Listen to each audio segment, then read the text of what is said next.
Recovery Sort Of is a podcast where we discuss recovery topics from the perspective of people living in long-term recovery. This podcast does not intend to represent the views of any particular group, organization, or fellowship. The attitudes expressed are solely the opinion of its contributors. Be advised, there may be strong language or topics of an adult nature.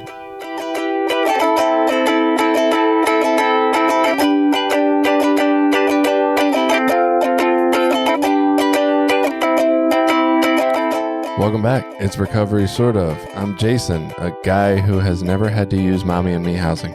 And I'm Billy. I'm a person in long-term recovery. I'm Jenny. I'm also a person in long-term recovery. And I'm Sarah Jo. I'm also in recovery. Welcome, Sarah Jo. Hello.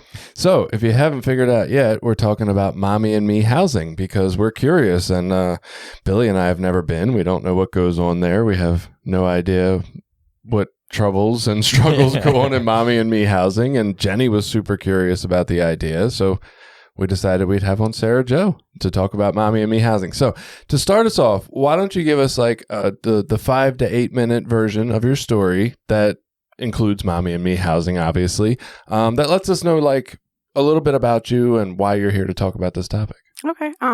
So I got into recovery in 2018 when I got pregnant. I got pregnant med addiction. So of course it went down to CPS, getting involved and everything. And they wanted me to go into a facility. They first sent me to Gaudenzia in Park Heights, Baltimore, which love Gaudenzia, Yeah, cheers for them, but it just wasn't, it was my stomping ground, so it wasn't the best place for me. So I was sent down here to Whitsitt Center. And then after that, they asked me, they're like, hey, do you want to continue? I had no idea about recovery at all. I didn't know about recovery houses, anything like that. So I came out here to Solutions, which was very strict, but it was kind of a step down from a facility. I still had to, if I wasn't working, I had to be at the house at a certain time, couldn't come back in for a certain time, couldn't have anybody over at the house, anything like that. And then I got pretty set and I got, in tune with a couple of the girls in the neighborhood and built my network up. And I got offered to do an interview at the Mommy and Me house. And it was going to give me a chance to actually show my step down of taking like the right steps, with trying to stay clean. And I actually got my son back 6 months earlier than I was supposed to in the Mommy and Me house. And it was awesome for me. I loved it. I'm still friends with all the girls when I was first in there. Unfortunately, I had a couple relapses after that, but I came back into the house. And then I relapsed out of there and went to Tennessee. And that's how I accumulated my almost 3 years. And I just came back last October. Wow. And I moved back into the Mommy and Me house. Okay. I wanted that accountability. I was not comfortable coming back here. I was super safe in Tennessee. I didn't know anybody besides clean people, so I was very safe. So it was a nerve-wracking thing coming back here. But luckily, one of the girls I was actually in there with was still there. And because they usually won't take people right off the street. And I was using medical marijuana. So I even had to express that to them and everything, and they weren't accepting it at the time. So I was like, I'm going to be coming in with a dirty urine necessarily, but, I really need you guys. I don't want to be, just out there. So went from there. I just recently, 2 months ago, moved out. I was there for about 7 months. Started volunteering with Voices. I'm now hired, and I help manage the recovery houses, the men and women's house. So yeah, I freaking love the Mommy and Me houses. They saved my life on 3 different occasions, So yeah. Wow, that's a pretty incredible story. I think the first thing that popped up for me, you made 2 statements at different times, right? One of them was that you got offered to do an interview to get in, which made me think, man, these are like really seriously gate-kept places and positions in this house. And then you kind of added to it later and said that they don't generally take people right off the street. And it just, I don't know, the way it hit me, it was like, Well, here we are again, only offering services to people who earn the right to get them instead of just giving them to everybody who needs them, right? That is one super unfortunate thing with them. I mean, they're democratically ran. So we all pay our own bills. Like, I mean, we, if we have internet and stuff like that, that's something we choose to do. And we might have to up everybody's rent or their intake to provide. Like, we bought a playset because we were so doing good with our money. But it can be a popularity contest sometimes, which is super unfortunate because it runs off a voting system. So in my case, I kind of knew a lot of the people in the neighborhood, and I knew a lot of the girls in the house at that moment, and they thought I would be a good fit because I was working, you know what I mean? I was keeping up my own bills and doing what I had to do. But I do know while I was in there, I tried to get everybody to understand everybody deserves a chance. Mm-hmm. You know what I mean? It just does suck that it comes down to, what somebody might have known someone in the past. And then that plays a role because if you don't get 80% vote coming into the house, most of the time it's majority rules. Okay. That's like if you want to, hey, can, my mom come stay the night or something and, whatever. It would be a majority. Can I pause you for 1 second? Yeah. So these are, the Mommy and Me houses are from the Oxford House brand, if you want to call it that. And all the houses run that way, right? Men's, women's, all of them. They're democratically ran. Mm-hmm. They're not like recovery housing, so to speak, in that there's a set program or a set criteria or an administrator that lets you in. It's a democratic process of the people in the house. Yes. It's and that's part of that Oxford House model. Yes. Yeah. So sorry to interrupt you there. But No, you're fine. But I totally agree. It's like a transition house. You know what I mean? I feel like the freedom that you get there isn't necessarily healthy for someone early coming out of a facility, but we've taken people right out of facilities plenty of times. But it's like a transition house because you got so much freedom. Right.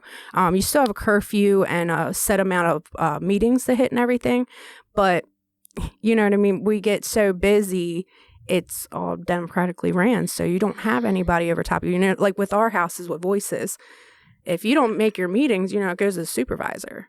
Like, you have to make your set meetings, you know what I mean? There kind of ain't no really excuses for it, which with the Oxford House, I just feel like it's harder for somebody earlier on just because you're still in a pretty foggy mindset, know? Right. And once you get that freedom where you don't have to come out your room necessarily, make your bed and, do this or that. So, Well, I had a little bit of resentments at Oxford houses for a long time because when I got clean this time, I tried to get into an Oxford house and they wouldn't take me in. I didn't get voted in and I was pissed. Maybe that's one of the reasons I stayed clean is just to prove all them wrong. Yeah. And, but I didn't get in because I didn't come out of treatment. Yep. And I went and did the house interview with all the guys and, I had, at that point, I had 30 or 45 days, I can't remember how many, and was trying to get into a recovery house, and they didn't take me. So yeah, it definitely is discouraging when, you know what I mean, it's up to a voting system.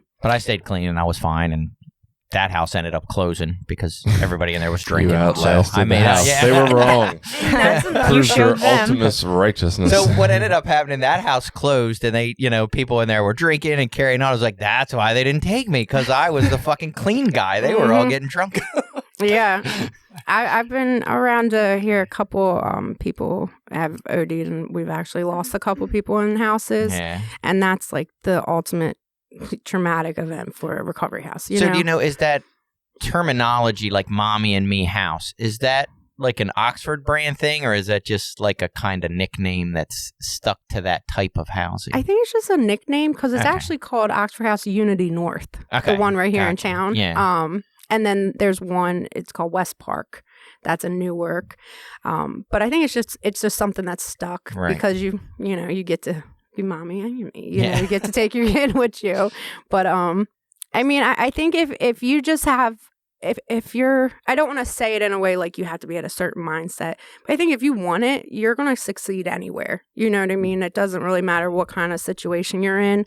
But it's just very discouraging for people early on because you're already feeling super judged, and then you get go into a house and you're being judged on whether or not you're going to get in. It's not just because you're an addict, you're going to get in. You know, it's kind of makes it feel like it's a popularity contest. Well, and there's the more overt part you mentioned of like, oh, this person did something wrong to me 5 years ago in active use, right? Mm-hmm. But there's also like the more covert things of, as a guy who's just had a home group for a long time in my life and sponsored guys for a long time in my life, like I realize I am a shitty predictor of if people are going to stay clean or recover. Oh, yeah. Like I am terrible at it. The people who are the all-stars in that first 6 months and did 8 steps already, like they don't come back. And then there's the guy who looks like he's, you know, on the verge of copping on any moment and he stays clean for 10 years. It's like, and I feel like that unfortunately is going to go into who gets let in, right? Everybody's going to talk to him like, oh, this girl looks like she's doing well and blah.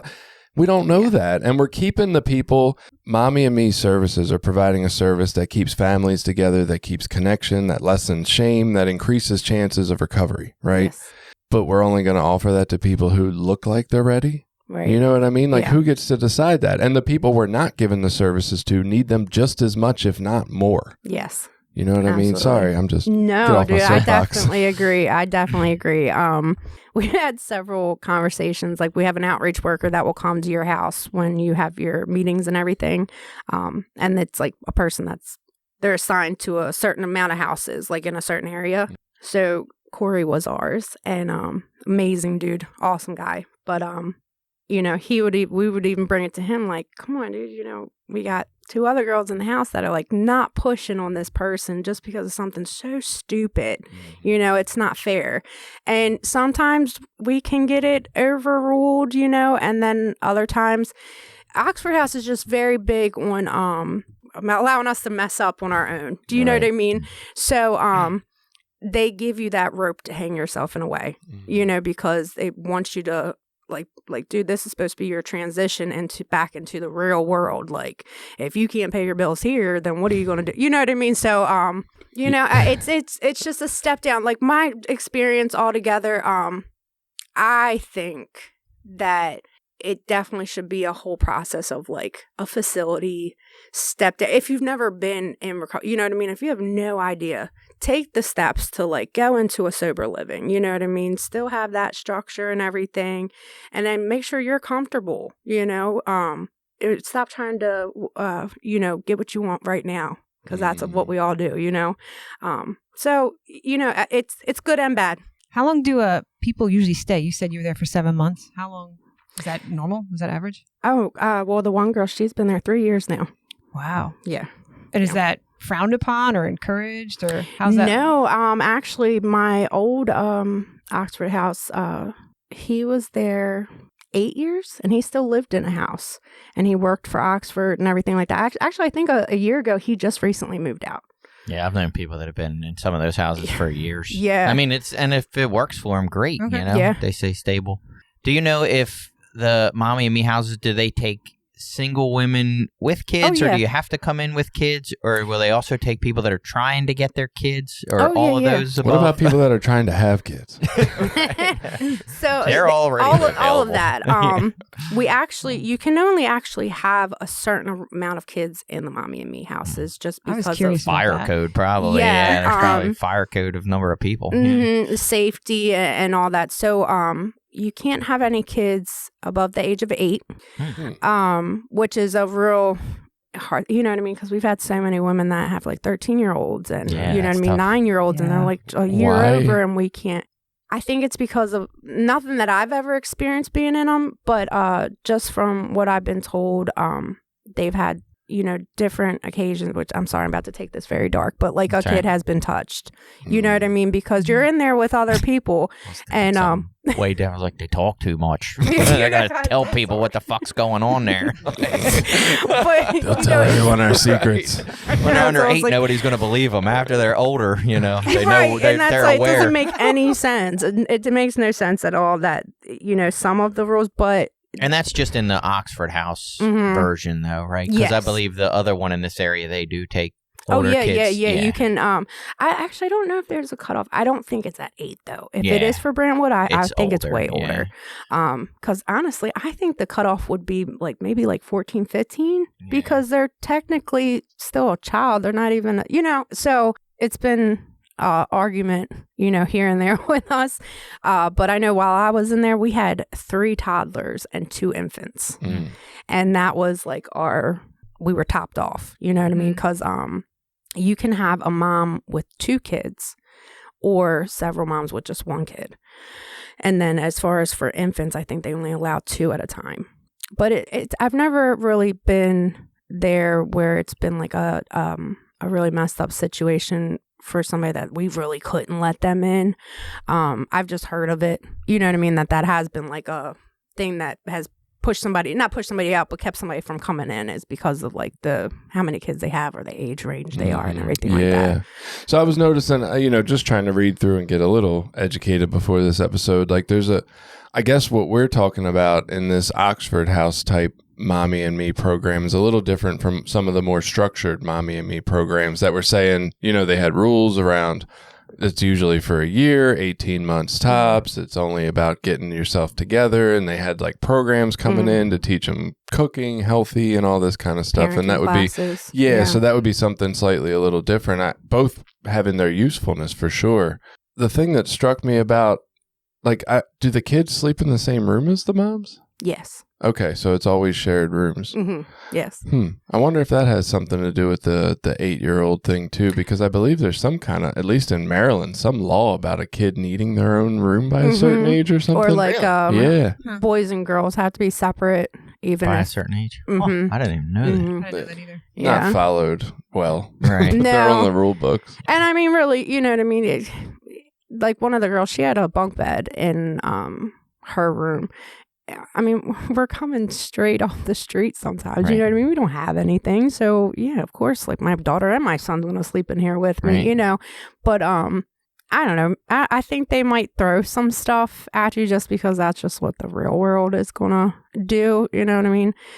So, well, can I ask what kind of supports, like for you and your journey through there, like what was it about the house that was so beneficial to you? Like, was it just that you could have your kid, or do they provide like daycare? Yeah, daycare or child services or any of that stuff? Like, no, it's just Oxford's a huge national thing, and you can become like we have chapter now. So I was a chair member while I was there, and I actually became state chair, was state secretary. So I just like recorded the minutes, every month. But I went to convention. My first convention was an Oxford one. So they do all kinds of stuff like that, and they really help each other. Like we have a meeting every month for chapter, and we were really struggling at a time with our bills. And other houses, if they're pretty set, if they're able to donate money, they'll help other houses get back on their feet, because they were actually going to shut the Elkton house down when I first got back here, because there were like $20,000 in the hole. But that's just because of back rent when people move in, not paying off their balance. You know what I mean? So but it is unfortunate. It falls on the group of people that's in there now. But they're doing because good. Again, Oxford, the people in there pay the rent. It's not paid by the organization. It's paid by the people in there, and they're the ones responsible for literally paying the bills for that place, whether it's utilities, rent, all that stuff. And a lot of places won't fund Oxford houses, believe it or not. Yeah, it's hard to get funding for that. And I think that's because of the stigma of that it's kind of like a frat house type thing, but I think that's with anywhere. It all depends on the group of people you got, A quick question. So does insurance help with any recovery housing, mommy me housing? No. Okay.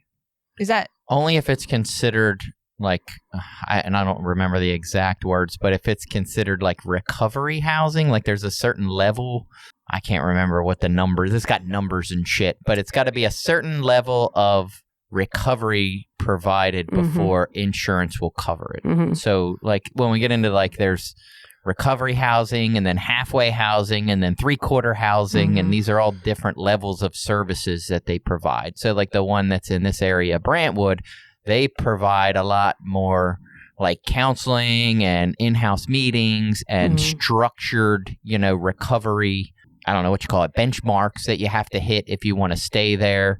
And so they're considered more of a recovery housing, whereas somewhere like Oxford, like you can live there and you don't have to go to any meetings, do anything, whatever. Like you have no requirements to do anything recovery related whatsoever. Is that so? I thought in Mommy and Me housing, like you still had to like, I'm going to these meetings. Like that's not the case. You do. Only if the house dictates Right. that you do that. Right, Not- that democratic Yes. house. If Okay. everybody in the house goes, we don't care if you go to meetings, then you They don't have don't to go to care. meetings. So locally, what you described, this one, our local one is Brantwood. That's more like, that sounds to me like more like an in-house rehab where your kid can live with you. Sort of, yeah. that's I mean, why it's you can use still insurance? you still have access to outside stuff, so you can still go to outside meetings. You can go to a job, so it's not like an inpatient rehab where you're, I'm gonna say stuck there, but where you're inpatient. But they The provide 24-hour services. supervision, too. Yeah, Mhm. they have the 24-hour supervision. They have counseling and stuff provided. And there are certain levels of things you have to participate in order to be active in that program. Yeah. So, my only experience with Mommy and Me housing was I actually spoke at that house. I was invited to speak about really? being a mom in recovery, and they wanted me to talk about Buddhist recovery practices. And I still like, even after that little experience I had, Mommy and Me stuff was still a mystery. Like I have a very romantic view. I'm like, oh, it's like a all female commune with your kids. This sounds wonderful. Yeah. And but then I hear things like no, Jenny, that's wrong. Claws are Yeah. out 24/7. Yeah, it does. It just really, I know I keep saying it just all depends on the group that you have. You know what I mean? Because you got some people that just aren't, the best of me the fuck around, and it's like you can try your hardest to be this person's friend or just at least to level with them, and it's just not there. You know what I mean? So that makes it uncomfortable. But yeah, it just depends on the group you got. I had a pretty good group in there with me, and we loved to go to meetings and everything. We held everybody very accountable. We do our own med counts. You know what I mean? That's what I mean about like the freedom in there. You know what I mean? We have our own med counts and we do our own random urines. So it's a scary thing. You know what I mean? Because you want to know that you got strong people in that house, especially if you know somebody that's, a little weaker in their recovery going in there. I wouldn't personally suggest them going there. Not that I don't think that Oxford is amazing. It saved my life. But I do think you got to be at a certain mind frame and everything to really succeed in there. You know what I mean? Because it's hard to not fall into everybody else's stuff, So what kind of things did you get offered in there, or were you able to access being in there? Obviously, keeping your child with you is one. Yeah, But definitely. what kind of ways has it impacted your recovery that you wouldn't have had access to or the ability to do if there wasn't Mommy and Me houses that existed? I don't think I wouldn't be where I'm at right now. I wouldn't have any idea who Voices was. You know what I mean? I wouldn't have any idea where Cecil County was. And I actually wanted to come back here from Tennessee. You know what I mean? I didn't want to go back to Baltimore at all. Not that I don't love Baltimore. That's my hometown. But what it gave to me was just, I think it kind of worked for me to be in that structure. Because I'll be honest, you know what I mean? Like getting in trouble growing up, you did what you had to do with probation and everything. Yeah, I showed up. I was like your star player. You know what I mean? I was like the one you wanted to be my PO. You know what I mean? Did what I had to do and then just went, once everything was all said and done. This gave me the tools that I needed to see life in a different way, I guess you can say, because I'll be honest, I think even up until the year before last, I was still very foggy. I was still very entitled, very entitled. I was very oh well, you don't what Billy, you didn't see what I've been doing for these past 30 days, dude. Tell me I ain't gonna be clean 6 years from now, you know what I mean? So I think it humbled me. I think the most thing I got out of it was it humbled me because I was actually scared to go to the Mommy and Me from Solutions because it was so laxed. I was scared just because I know me. You know what I mean? You give me a rope, you know what I mean? Give me a couple inches, I'm going to... We got to talk about this analogy because I used this on an episode not that long ago. Talking about giving my kids enough rope to hang themselves with. And it's just it's a expecting people to fail analogy. We need to, I don't know, I gave him enough rope to tie a nice pretty knot with or something. Like, you know what I mean? Like, we should expect people to do well. I don't know why we always expect them to hang themselves. Well, also too, you don't want to pat their pamper, Oh, they don't want to pat their pamper. I don't know that. You know what I mean? Like, it's like you don't want to baby them too much because. Oh, really? Yeah. Well, especially with like the houses right now that I'm working in, like I can be that buffer for the girls, but then I still have to like turn around and be like, bro, did you let me repeat what you just said to me. Let me repeat it back to you because I really don't think you're gonna, hold on to it as tightly this time.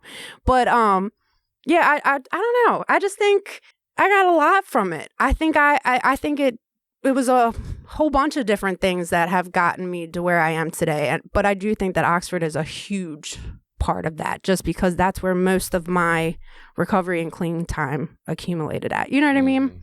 Well, I can see being in there too, giving you that little bit of self-worth and self-respect, because you are taking care of yourself for the most part. I mean, you're getting help from like a group, but it's a group of people that are all doing it themselves. It's not like a charity or an outside organization that's coming in and like paying your rent or paying your bills or watching your kids. Like, you still got to manage all that shit on your own. You just have a little bit of support from a group of people in recovery that hopefully are all have the same goals, have the same values, that are working kind of towards the same things.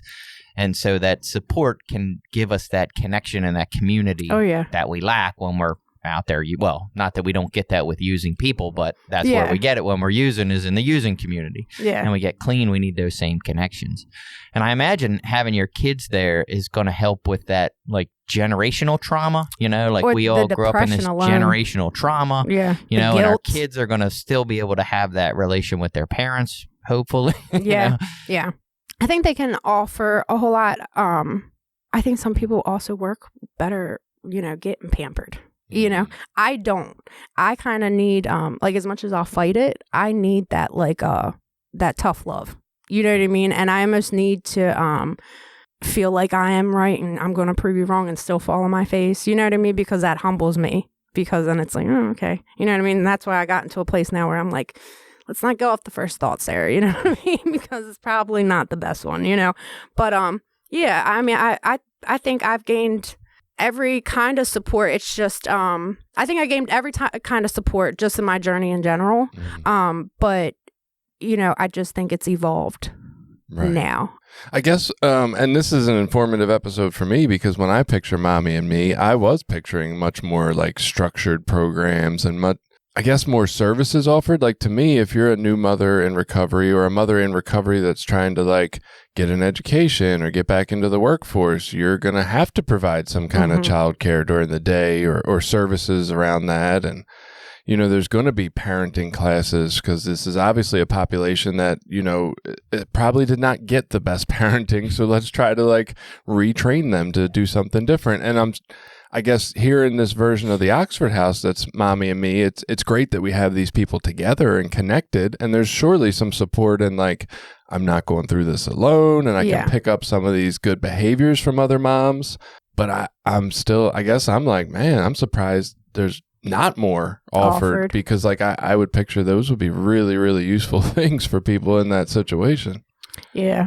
Well, I know in a group too, in the Oxford houses. I mean, if you're building connections with people in the house, it'll give you a peer that you might trust to watch your kids, or you can watch their kids, and it does create some of that. But it's not, that service isn't provided by the organization or by the house. You're definitely obligated to handle all of your personal affairs, stuff, on your own. And if you got to make it to drug court and do a urine every morning, you better get up and go. You know what I mean?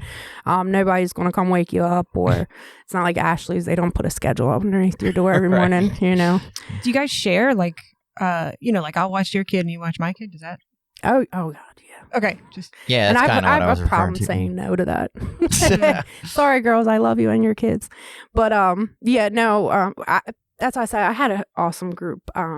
We all helped each other. You know what I mean? And we, even though a lot of us didn't necessarily vibe, we were all able to like coexist together and pretty much have love for the next addict. You know what I mean? And just have respect for their journey and what they're there for. Hear me out, guys. I have an idea. I think Mommy and Me Housing, the reality TV show. Oh, God. Yeah. Oh, it would definitely get And then views. maybe it would get more popular, and then more Mommy and Me Housing would become available, since it's this great hit show on Netflix. We need to put like Big Brother with the cameras up in all the rooms. Yeah. I don't know if it'd be there much longer after that, but yeah. What's mealtime like? Do you guys all eat together or share cooking or? So we do like I said, with the group that I was in there with, I'd make dinner, big huge dinner one night, and just offer it up to anybody. The other girls would do that. You know, of course, if I'm sitting there cooking and your kid runs down, I'm not going to tell them, no, you can't have a hot dog. Go get your mom. You know what I mean? So yeah, you know, I loved it. I really loved it. I loved the bonds we built. I just love it. I'm sorry. I'm picturing Jenny's version, and it's like all these moms and kids dressed in all white, right? Like these linens hanging off of them gracefully as they glow, and they have Thanksgiving dinner every night together. Yeah, and Full table of vegetables. Yeah. they wake up to like Buddhist meditation every morning and wellness. No, it's more so like our oven Here's door pizza and is hot dogs, broken kid. because Get the fuck to school. the kids are cold jumping pizza. off the walls. Nice contrast. Yeah. Rubbing poop on the carpet under the dining room table. Children You know, swinging from the ceiling. yeah, they would call me. Oh God, what would my roommate call me? She'd do this weird country accent because I was like oh my God, your guys are gonna die if you don't stop doing that. Like we had balloons one time. It was like 16 freaking balloons, right? And they're running around. It's like 3 different toddlers, and all I'm sitting here thinking, I'm like, I'm in here cooking. It's going to tangle around their neck. They're going to be choking. I'm not going to know it. And then, you know, and so Jackie would sit there and she'd do this contract. She'd be like, y'all better stop. You're going to die. You are going to die. And she would just run around the house behind me every time I was like being extra. But, you know, there was also times too where, you know, I just wanted to, you know, take a couple of those moms and just. So you mentioned something, you know, it was kind of a passing comment, but I picked up on you said like guilt as being a thing that helped with having your kid there. So what are some of the challenges as a mom trying to get into recovery? And then obviously if you went inpatient, you were separated from your kid. If you went to any sort of, traditionally, if you went to sort of any halfway house or recovery housing, you're separated from your kid. So what are some of those, like you mentioned guilt, but what are some other things? I mean, I think it's just like when I would guilt and shame, you know, because here you're supposed to be mom, you know? So even though you got all this going on, why is it that I'd rather go get high? I can be mom after, you know, I just have to go get high real quick. Like that, I think got to me the most, that it was like, why isn't he my number one thought? You know? And I think now it's not that I loved him any less. It's just this disease is so freaking strong that it's totally blocks out you. You know, you are not you. Like I try to tell people now, like one of the things is I had to stop not taking ownership of things that I did in addiction, but not letting it define me. You know, because my mom whole life got switched, you know, flipped upside down, because of course she didn't hesitate to step up. And she actually, my son is still living with her full time now because he goes to school and then comes with me on the weekends. But I still have a little bit of that guilt now with being pregnant. You know, like I was explaining to you, like the excitement was kind of different. But, you know, in that same excitement, I still had that same thought, like, you know, I should have had that with him. You know what I mean? So you just have that. I just think it's, everybody works through their guilt differently, or just whatever they're feeling, because I mean, honestly, you get some people in there that they're facing time, and really that's all that matters to them. You know, no judgment whatsoever, but like you know, so you can't help yourself but to kind of step up in different ways because you can see yourself and how you were at that moment. It's just a sucky feeling, you know. The idea of being a mom, you know, you just created this life in your body, and your mom, this is supposed to be your one and all, your total love. And I didn't think I was capable I guess I can put it like that. I didn't think I would be capable of being a mom. You know what I mean? I felt like I was just too far gone. I felt like I was way too selfish to even care about this other life when I can't even worry about whether they ate or not because I have to go get high real quick. You know what I mean? You know, nowadays that helped. Like I said, I think got me to where I am now, to where like I can help other women. Because actually, that was a huge thing. I would not admit that I used while pregnant. That was like a huge thing I would not talk about because, I would fabricate my story because I could not bring myself to say it. I couldn't bring myself to say that I begged God to literally take him from me while he was in there, just because I'm like, please don't let me fuck this kid up. You know what I mean? But I think that is all motions that I had to go through. And if I was willing, if I wanted to be where I'm at right now, you know what I mean? I had to find a way to work through that. But I think Oxford and the women, I think all the women in general that you meet in recovery, all their stories help you. Yeah, you know what I mean? that. Because I admire somebody's vulnerability so much. Like, it gives me chills thinking about when somebody shares. I'm like, man, you've got some balls, because I really don't want to. You know what I mean? I've never wanted to share my story. And I think that's just because there's still certain things that like I don't necessarily want to bring up. You know what I mean? Because you shove so much stuff down. But like the main big thing, you know, besides all the little stuff you work on, accepting that I am a good mom in my own way has broken my guilt up. Right. Where it's not so massive. You know what I mean? So, yeah.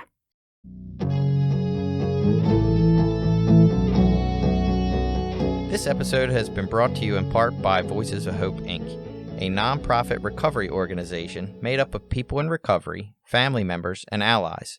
Together, members strive to protect the dignity of those that use drugs and those in recovery by advocating for treatment, harm reduction and support resources, and mentoring. Please visit us at www.voicesofhopemaryland.org and consider donating to our cause.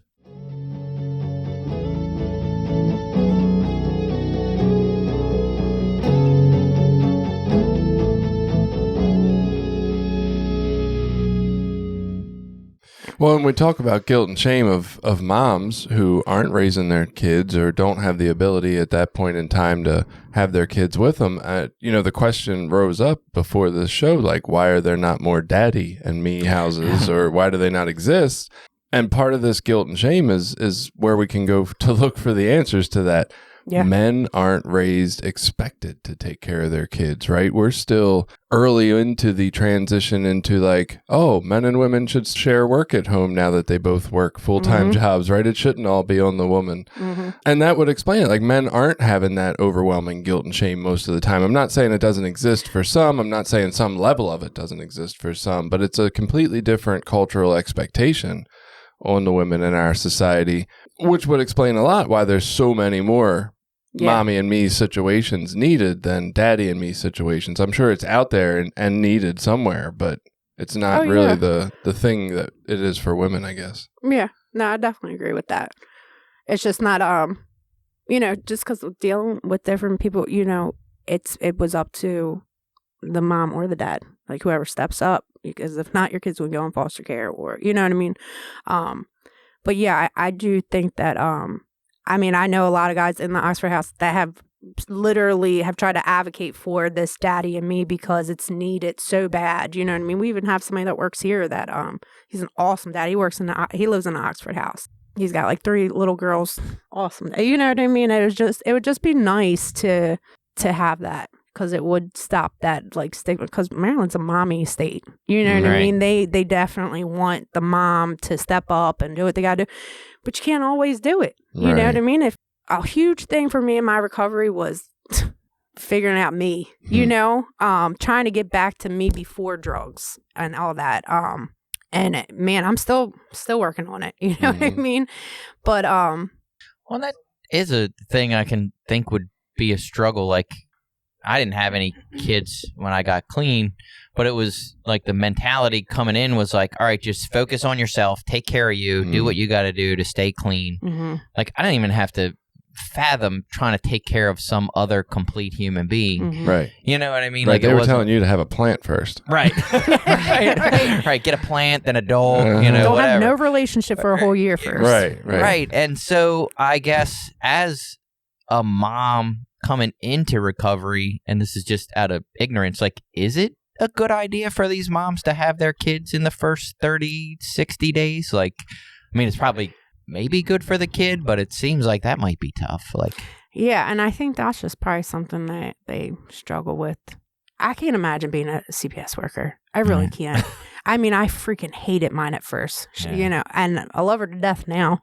But yeah, actually, she just called to check up on me the other day. But I hope she listens to the show. yeah, Yeah. But I can't imagine yeah, I couldn't either. That's because terrible. you don't want to strip the kids from parents whatsoever, right? But then you gotta like make this decision, like what is the best fucked up scenario to put them in, Yeah. you know? Because it's almost like, okay, keep them with mom in a treatment facility that could be traumatizing, or you know, go send them with Aunt Sue that you know. Right. It's like trying to pick the best out of three bad options. Yeah, Like, you know. So yeah, I think that's definitely something hard, you know, and something that they should try to work on. But I mean, I don't even know if there is a right way to go about it or easier way to ease in back into that. It's kind of, that's how I feel like the Oxford House does. It's kind of just like hit the ground running or trip up and fall. Right.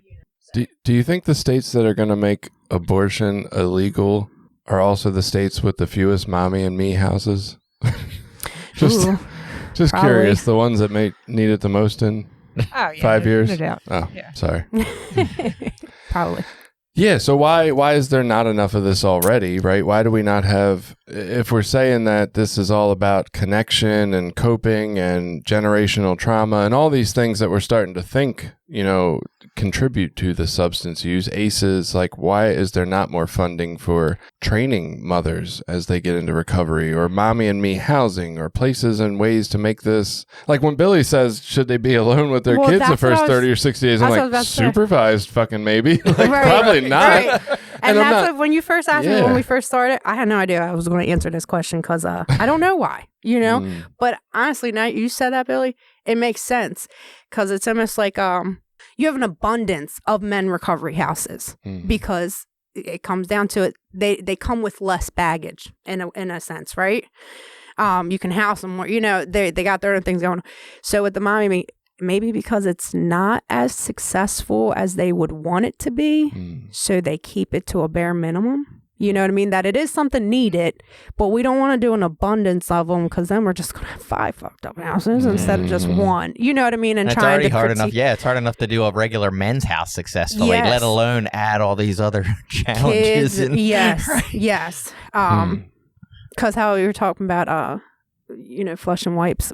We got kids that flush their dinosaurs down there. You know what I mean? And then we're having to kick out $400 to pump the pipes out. You know what I mean? Mhm. But yeah, so I don't know. I really don't know. But that, now that you said that kind of makes sense. You know what I mean? Mhm. Well, the system in general likes easy, simple fixes to really Right. complicated and messy problems. Oh, yeah. So anytime you go to a politician or somebody in, you know, a state organization that's social services or whatever, like they don't want to hear that it's complicated and hard and No. you need a lot of resources and a lot of money. Like that's the last And thing time. that any of them want to hear. Yes. You know, Yeah. they want to know, like, how do we fix this now for less money? Yeah, Like, why don't we have the mommy and me pill? Yes. Yeah. Yeah. Right. It just makes you think you're in the same house with your kid or something, and all the guilt's gone. Just puts a whole little hallucination Yeah. up for But you. Right. as you mentioned, like in this county, we have that one mommy and me house, and then there's the other Brantwood. I don't know what their official name It's is. Is it Brentwood. just Brantwood? Brentwood Okay. Family Services. Yeah, and Mhm. they do, like, say, a more sort of outpatient structured recovery program, and they're allowed to have kids in there. I'm not sure if they offer child services when people go to work or not. I don't know what specific services they offer besides. I don't think they daycare necessarily, or but something they might like that. refer you to a place Right. or something. But I know they've been working a lot on doing more in-house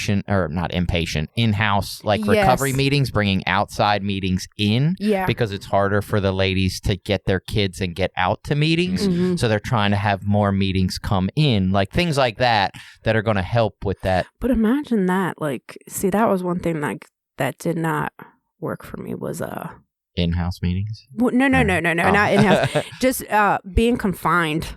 You know what I mean? Like even though they're in a facility, that's gotta be hard to not be able to just come and go as you please. You know what I mean? Yeah. Or if you do have a job, they have to set you up with your ride to make sure you get there, and then they pick you up. And, you don't really even just to walk to the store to go get a Yoo-hoo or something. Yeah. That's freeing at times. Right. So I don't know if I would have thrived as much if I was in a more structured environment. But then again, it may have helped me in my CPS case, because that's one thing they really want to know. Like if safety plans and stuff are in place, you have to have supervision. And actually, Kaylee, my late friend that just passed, she wrote to me. That's what I mean about the kind of relationships I built in these houses. This girl rode all the way out to Towson with me to sit in on a meeting with foster parents and, stuff like that, to see if she would be able to be there at the house so I could have Keegan to visit. And she did that for me. And then, she even took me out there the day that we had the decision on whether or not I was going to get him back full time or not and cancel the safety plan. And she went and took me to do that. You know what I mean?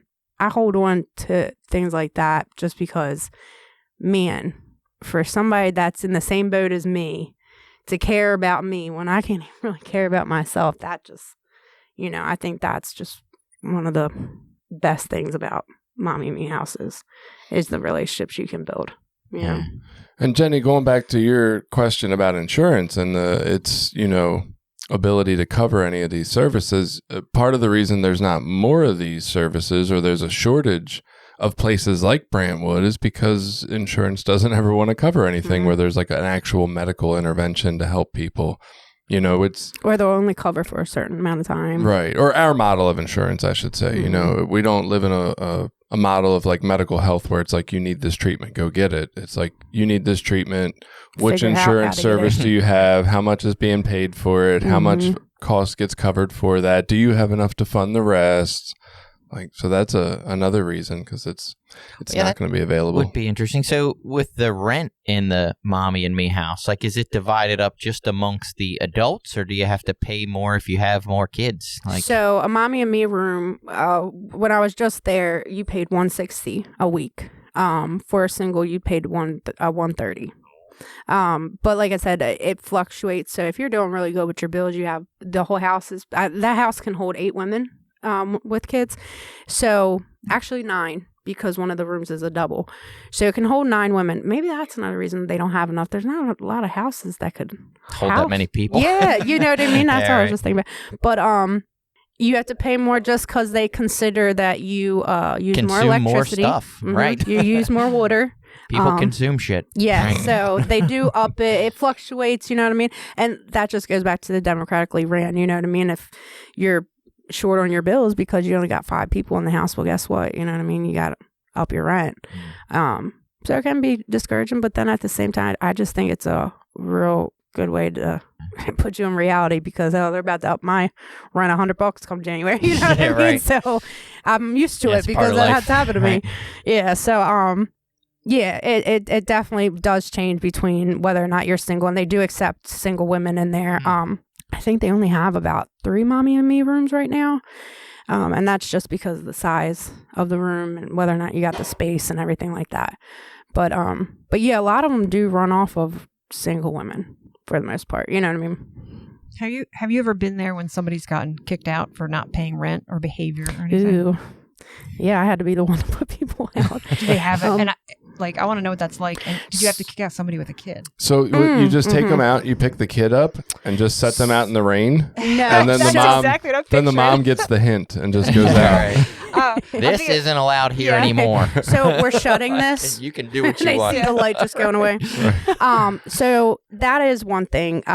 If you get caught using, or let's say you were on a behavioral contract, or you just did something extremely, yeah, you got 15 minutes to pack a bag and you gotta go. No excuses. So if you use, and this kind of goes, if you're willing to go into treatment and go by what the girls at the house want you to do, they may hold the room for you. You know what I mean? But that also goes back to whether or not you're meeting the expectations of the house. You know what I mean? Are you doing stuff for yourself? Mm-hmm. Like, is it worth bringing you back, or are you just going to come? Do you?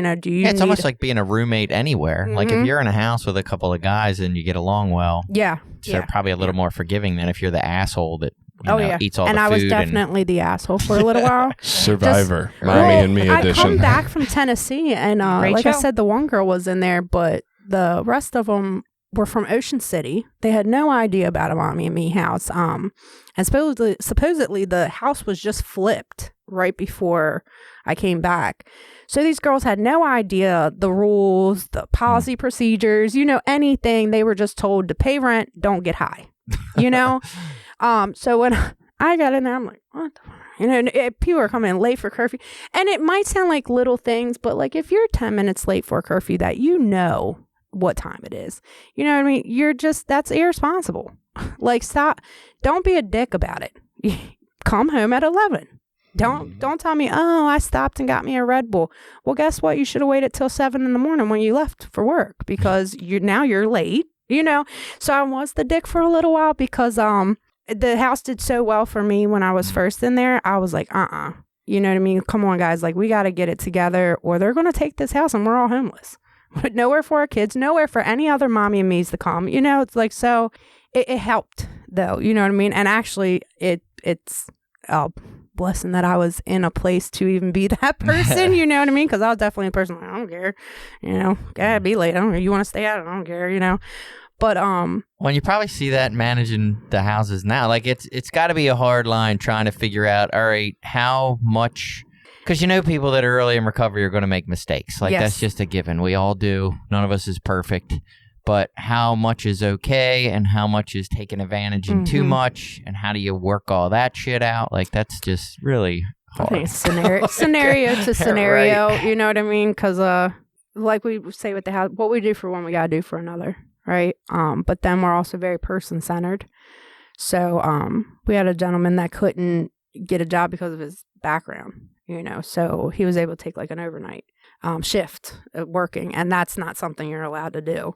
So, Mommy and Me recovery housing program, never been thought of before.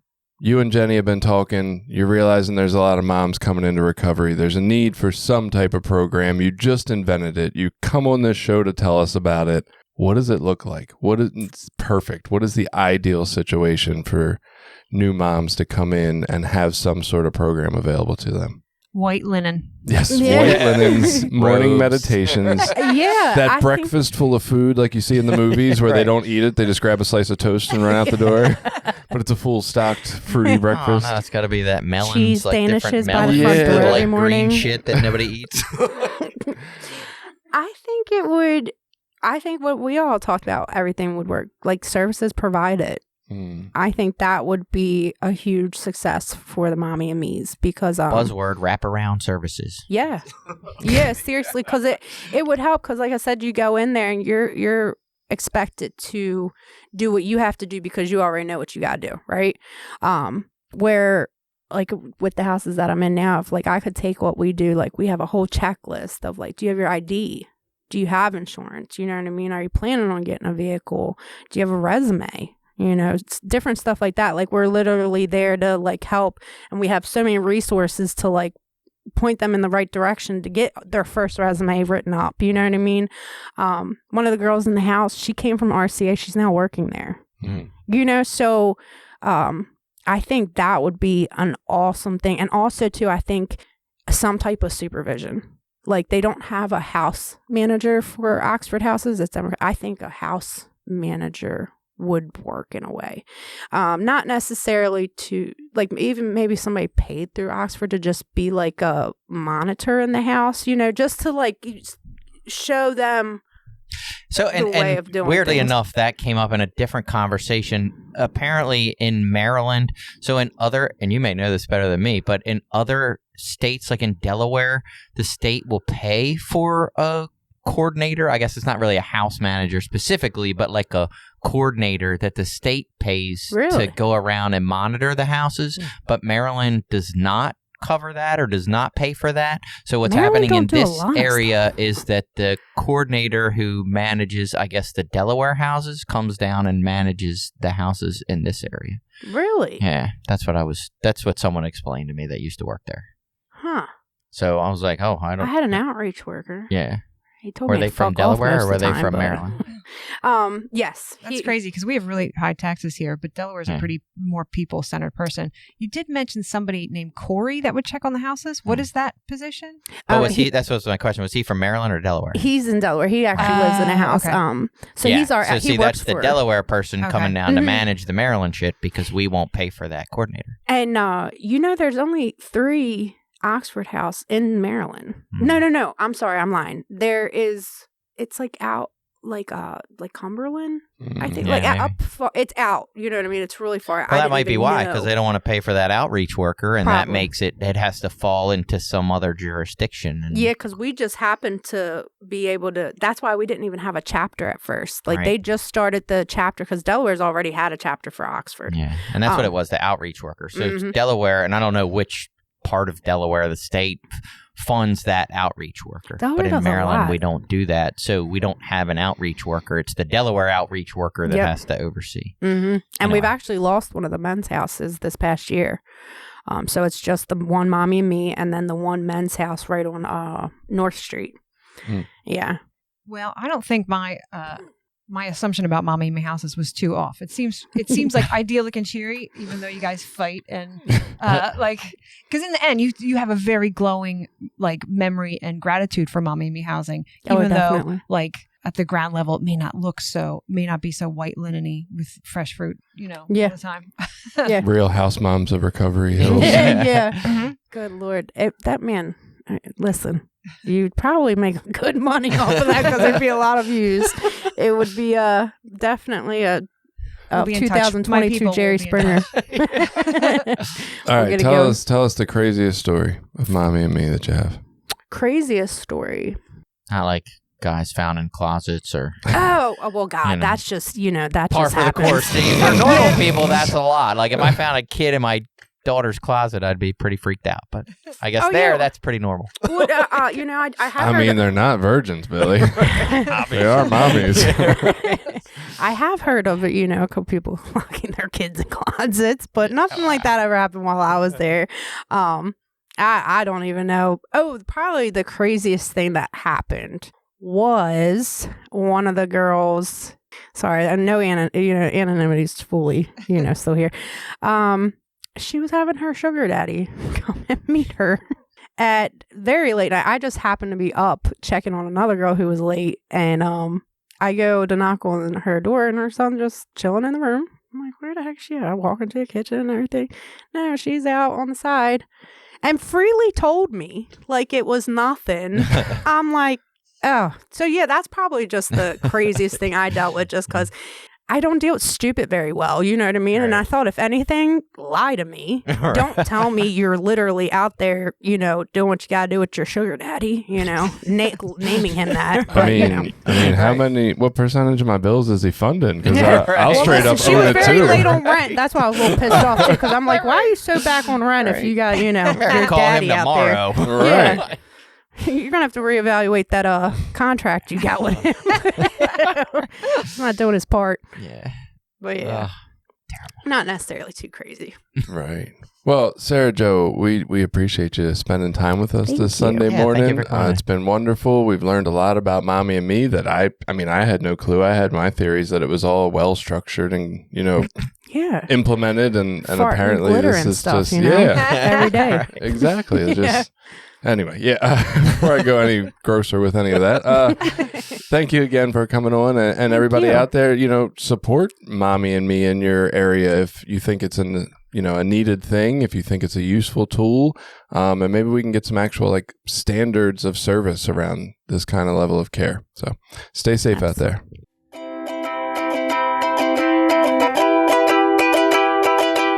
Did you like this episode?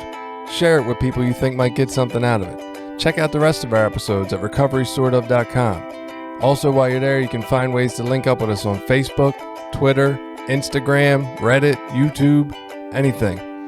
We're always looking for new ideas. Got an idea you want us to look into? Reach out to us.